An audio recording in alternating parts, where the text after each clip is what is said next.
Hey guys, welcome back to Magic TV. My name's Craig. It is 9 o'clock. It's time for another video. And today, I thought I'd have a bit of a discussion. Well, a bit of a discussion. It's a one-way discussion because I'm the one talking. But I'd love to know your thoughts in the comments down below about something I've seen a few people say over the last few years. And it gets said from time to time, and it kind of pops into my head and comes out of my head. But what made me think about doing a video about this was something that happened on the Magic Cafe a few days ago. So for those of you that don't know, David from Unbiased Magic Reviews has announced that he's got a new project coming out. Obviously, he bought an ACAN out a couple of years ago, the Unbiased ACAN, and he's got a new trick coming out at some point, a new project called the Water. I think it's called the Water Project or something, or the it might be the Water Project or something like that. You can go see it on the Magic Cafe. There's a trailer on his YouTube channel. And the trailer very simply has a performance of him doing one of the routines of the project. And then there's a thread on the cafe that he started saying, hey, or somebody else started saying, hey, it's coming soon. There's going to be like 10 routines. Or something, and it's a principle that allows you to have the deck shuffled by a spectator. They can pick any card, and then by looking through the deck or whatever, you can find their card. Seems very interesting. I actually think it looks like a very interesting concept, and there's some back and forth on the thread. And I've been pretty much positive, to be perfectly honest.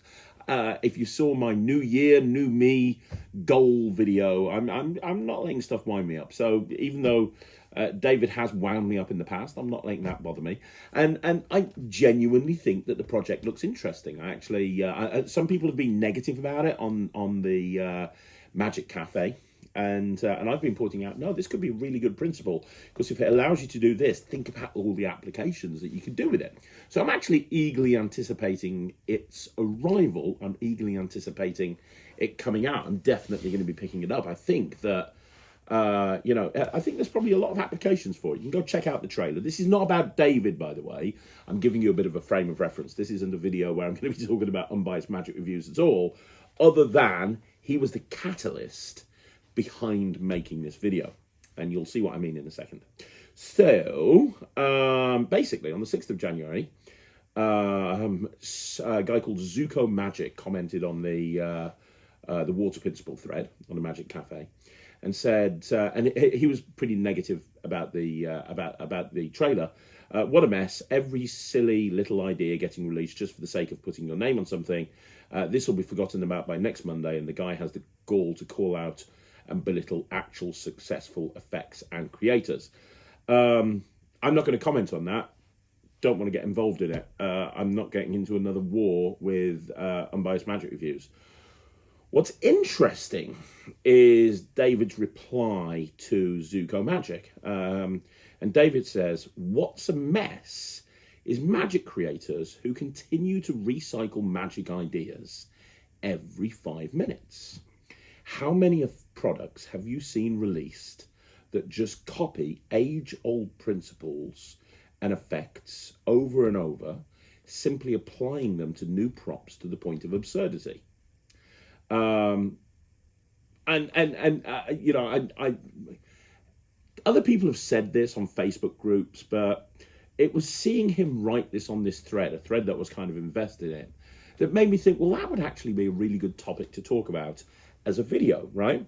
So what David's saying here is, what a mess, what's a mess is magic creators who continue to recycle magic ideas every 5 minutes.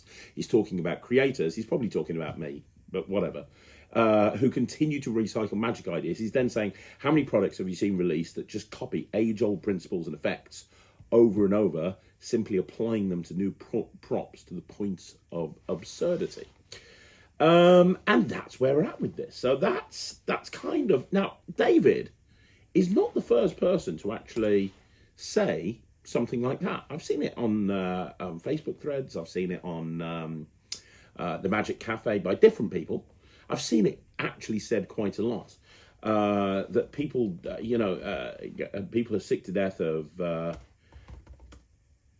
There you go. People are sick to death of magic creators bringing out tricks that are just variations on a theme. And basically, I wanted to talk about that and talk about my viewpoint on it and get your viewpoint on it, because that's kind of what I've done. And I'm not the only creator that's done that. I think a lot of creators have done that, to be honest, over the years. But and you see an awful lot of because here's the thing, right? We stand on the shoulders of giants. There's very little that's brand new that gets released these days to the Magic community. Now, it can happen. There can be new principles. But you look at a lot of the stuff that's come out recently, a lot of stuff, and its variations on age-old principles.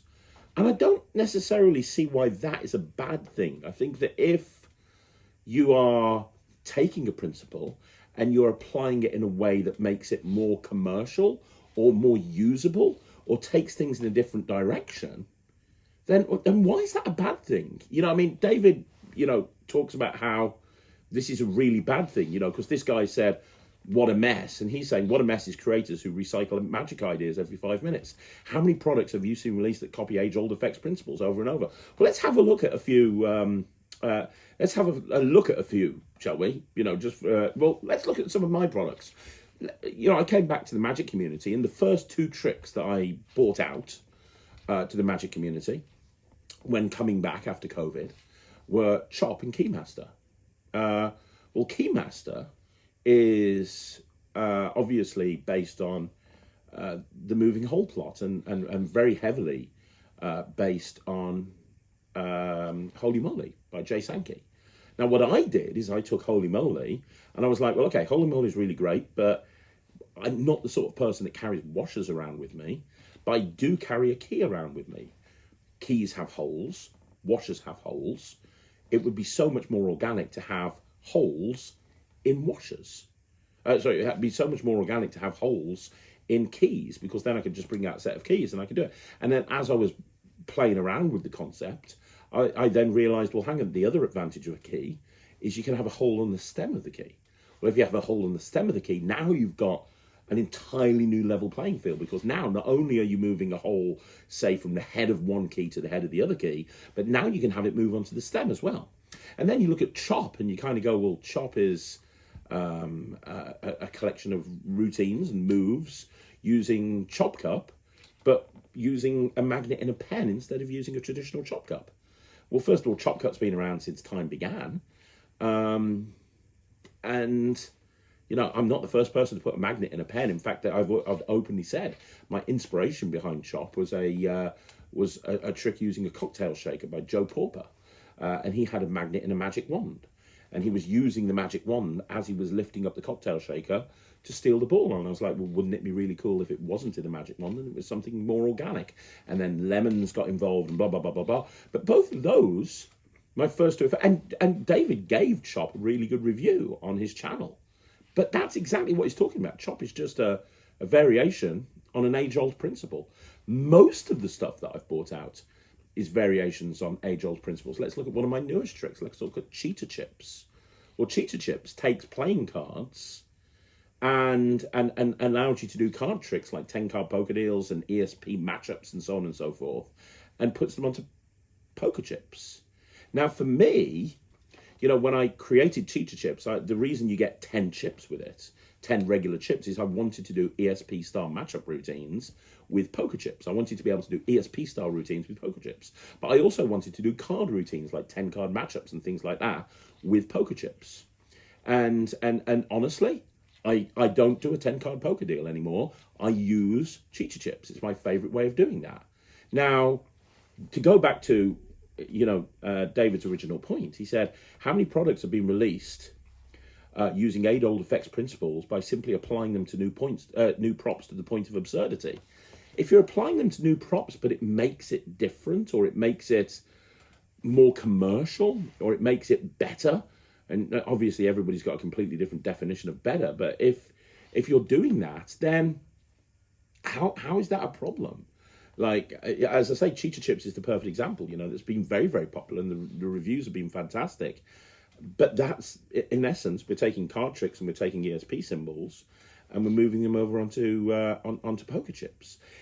It creates new presentations. It allows you to move away from playing cards, which I don't necessarily think is a bad thing. Then you look at all the decks of cards that me and Phil Smith have brought out over the years. Now, I know that David isn't a big fan of those specially printed decks. He's openly said so many, many times.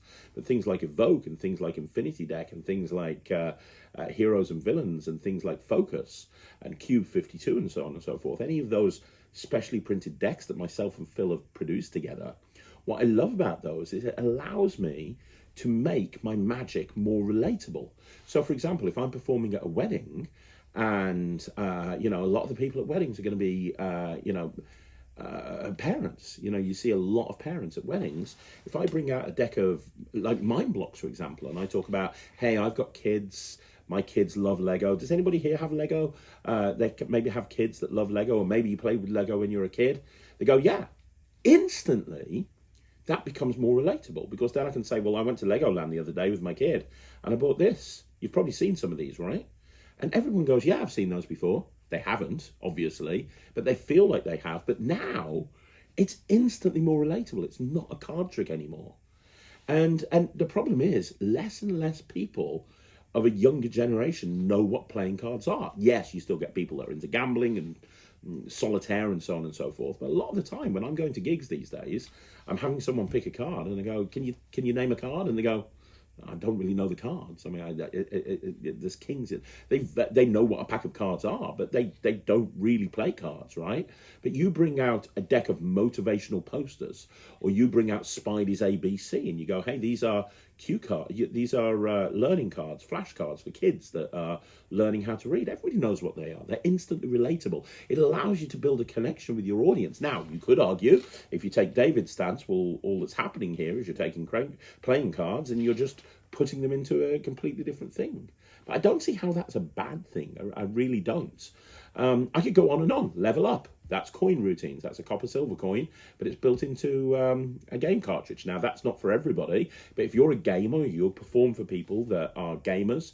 I know I've got a friend of mine that does trade shows, where he does trade shows for a lot of gaming conventions. He swears by Level Up. He's like, you know, it's so much more relatable bringing out a couple of Switch cartridges than it is bringing out a copper coin from the 1800s or a silver coin from the 1800s. I don't think we can dismiss creators that are creating magic where they're taking principles or they're taking effects and moving it into a completely different thing. Yes, you're going to have people like Tobias Dostor. I mean, that Liquify and Liquify Spectrum and Repro and stuff like that. It's very unique. It's very, very different. You can't really point to anything that's been done like that before. But a lot of the time, well, let's look at this. I haven't even done this, but let's have a look for a second at Penguin Magic. Let's look at Penguin Magic. And let's look at the P3 section of Penguin Magic, because the P3 section is where they talk about all of their newest tricks. So let's have a look at some of them. So you got the hot rod pen, which is a hot rod built into a pen. Well, the hot rod's been around since time began. I love the idea of having a hot rod on a pen. You know, you've got the pen with you. It becomes an everyday carry. You can do it anytime. Capsize by Seth Race. I did the routines for that. That's allowing you to do a slot box routine with a cap and borrowed coins. Well, that becomes way more relatable. That becomes way more organic. And I know this firsthand because I've performed with Capsize an awful lot. You know, rather than bringing out a little metal box that looks like nothing on God's green earth, you're bringing out a little bottle cap and you're borrowing some coins and you're doing the same sort of thing. You look at, let's carry on down. What else have we got? I'm going to skip through my stuff because there's no point. Super Picks by Josh Birch. Well, that's that's copper silver coins built into that's got copper silver coins built into what do you call it? Guitar picks. Then you've got Arcade Token by Penguin Magic. Well, that's a copper silver. That's a Scotch and soda that's built into an arcade token and a coin. The list goes on and on and on. You know, let's look at Vanishing Ink. What's Vanishing Ink's latest stuff? Vanishing Ink. What have we got with Vanishing Ink? Vanishing Ink. Right, okay. So, boom. We have popped up on, I know it's not a vanishing ink trick, but decode is on the front page. Well, what's decode? Decode is basically David, Jonathan, and Kevin's system to predict anything using a barcode or a QR code. Well, that's basically the barcode gag, right? That's been around since age began, but they've applied technology to it and made it way bigger than the sum of its parts. Then we have a look at, okay, so one of the big things that they've got going on at the moment is the particle system by Joshua J. Well, that's just Josh's version of a memorized deck, but it's one of their best-selling tricks of the year, right? But it's Josh's version of the memorized deck. That's what the particle system is. What did Josh do the year before? He did his version of cylinder and coins, and he used the same gaff. He used a little coin stack. He changed things around. He used the triad coin instead of regular coins, but it was the same sort of thing. I could go on and on. You know, you look at Alakazam. I could go on to Alakazam. You look at Bricked, which is the trick that I gave Trick of the Year by Drew Perry. That's basically Paul Harris's Solid Deception or Omnideck by Palmer Magic, but built into Lego.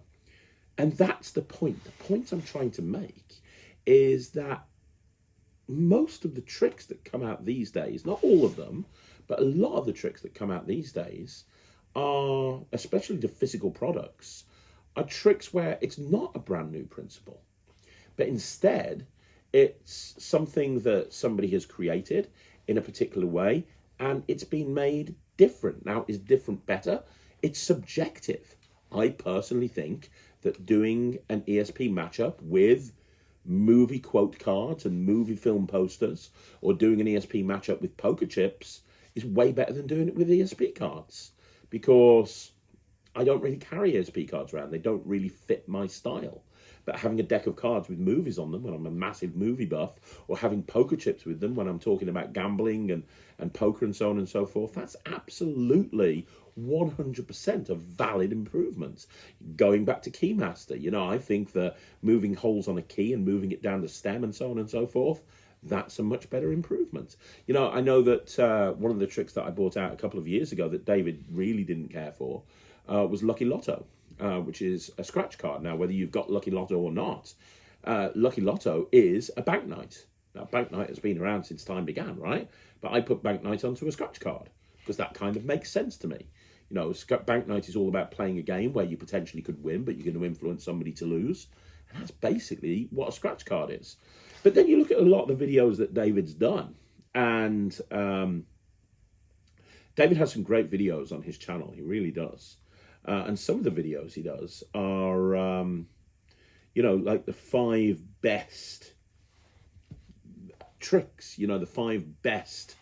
I'm trying to look for some now. I've just gone to his website. It's fine. There you go. The 5 best confabulation effects is one here. 5 best confabulation effects. Well, you know, if you worry about principles being used again and again and again, and creators are just rehashing old principles and putting them into different objects to the point of absurdity, why need more than one confabulation? You know, as long as it's an improvement, surely that's not a problem, right? Or should we never create anything ever again? Should we stop at one point? Yeah, you know, I don't know. I don't know. Like I say, this isn't about David at all. It's just that David is one of the people that has actually said this statement that, hey, he thinks it's kind of absurd that creators are basically taking age-old principles and applying it to different products. But that's something that I've always loved to do myself. You know, if anyone's seen my Penguin Christmas holiday special, the magic I taught there, one thing I'm passionate about is taking age-old principles and seeing if I can improve on them. So you look at what I did with the Invisible deck on there. You look at what I did with the Svengali deck on there. You look at what I did with the Cheat to Cheat deck on there. I like taking tricks that have been around since time began, and you go, well, okay, this is used in this way. This is used in this way. This is used in this way. But if we put a pin in that, how else can we use this? What else can we do with this Svengali deck? Could a Svengali deck be used in a way where you're not using the Svengali principle, where instead you're using the fact that it's a Svengali deck to go in a completely different direction. And could that trick then be performed to real people in a real world? Well, we've got this cheek-to-cheek deck that's always been used in the same direction, in the same way. Wouldn't it be so much better if we could actually come up with a way of using that cheek-to-cheek deck and instead creating a genuinely thought of triumph, where they think of a card, they take half the deck, they shuffle, they look, they remember a card, they shuffle again, they never tell you the card, you shuffle fairly face up into face down, and yet one card turns over in the deck and one card only, and it's the card they think of. And it's kind of this thinking outside the box. Now, look, there's room in this industry for so many different creators. But you look at Alakazam's most profitable trick. You know, they did the awards thing and they said the best trick of 2024, the best-selling trick of 2024 was Evaporate by Henry Ferris, and rightfully so. It's a fantastic trick. Henry's not the first person to create a vanishing deck. He would be the first to tell you that his vanishing deck is very much based on Paul Harris's version, but he's added something to it.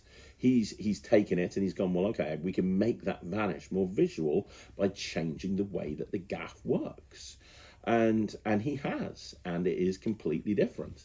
And if he, and that's the point that I'm trying to make, you know, there's no right, and here's the thing, if there's any message to this video, and this is basically the rant. That's not a rant, but this is the thoughts of somebody that's just kind of all over the place at the moment. But if there's one message to this video, it's that one of the best things about Magic is the ability to create. You know, I love the fact that with Magic, anybody who gets into Magic, regardless of how long they've been in it, they can create, and they can take their experiences, and they can take their knowledge, and they can take everything they've educated themselves with when it comes to Magic, and they can add in a little bit of themselves, and they can create Magic.